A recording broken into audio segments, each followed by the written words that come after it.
friends, welcome back to Civil Engineering Mastery. Today in this video we are going to discuss an interesting topic which is cantilever beam.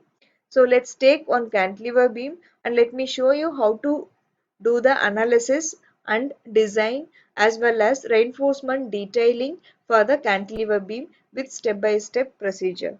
So first let us discuss what is cantilever beam.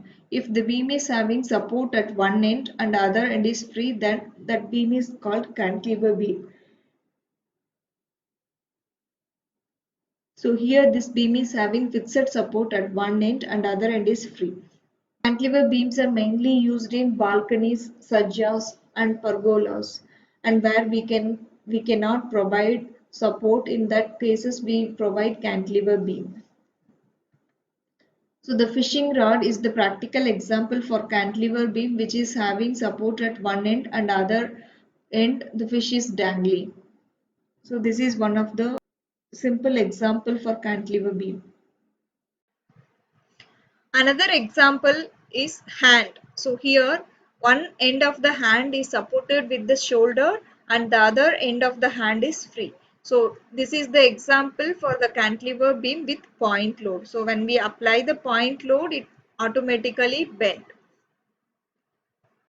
Next one is the cantilever beam with UDL load. Imagine when the UDL load is applying on your hand. So how it bends, how it behaves when the load is applied on your hand. So the same way the cantilever beam will also bend. So why I am showing this is because we are providing reinforcement in beams to resist the bending moment to keep the beam without bending. Now let's move into the calculation. Let's take the cantilever beam of 2 meter length which is having UDL load of 15 kilonewton per meter. So here we are having the beam size as 225 by 375 mm. So first we need to calculate the moment. Cantilever moment formula is WL squared by 2 for UDL load. So here W is 15 kilonewton per meter, L is 2 length of the beam. So by solving this we get 30 kilonewton meter as a moment. Now we need to find out the effective depth. So we are having the overall depth as 375 mm and for beams we provide clear cover as 25 mm and here I have considered 12 mm dia bar. So we need to find out the effective depth, which is overall depth minus clear cover minus dia by 2. So 12 by 2 is 6. So 375 minus 25 minus 6, which gives 344 mm. So now we need to find out the mu by bd squared value.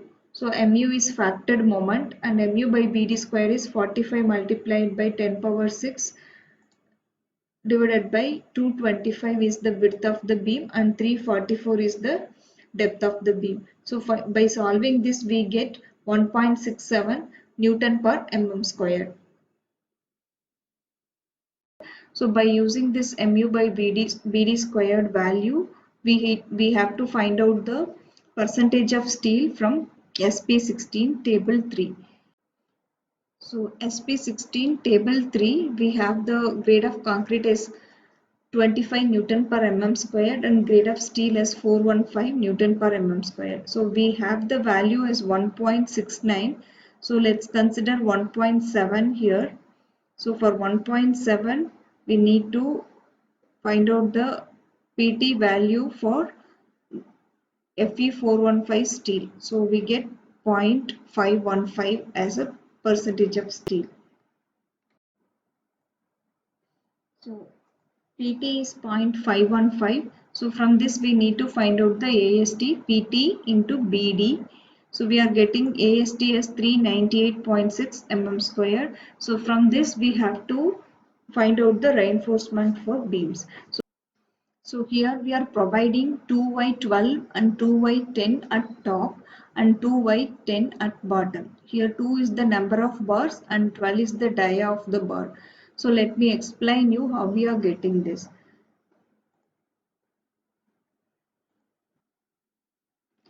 So area of 12 mm bar is 113 and area of 10 mm bar is 78.5 mm square.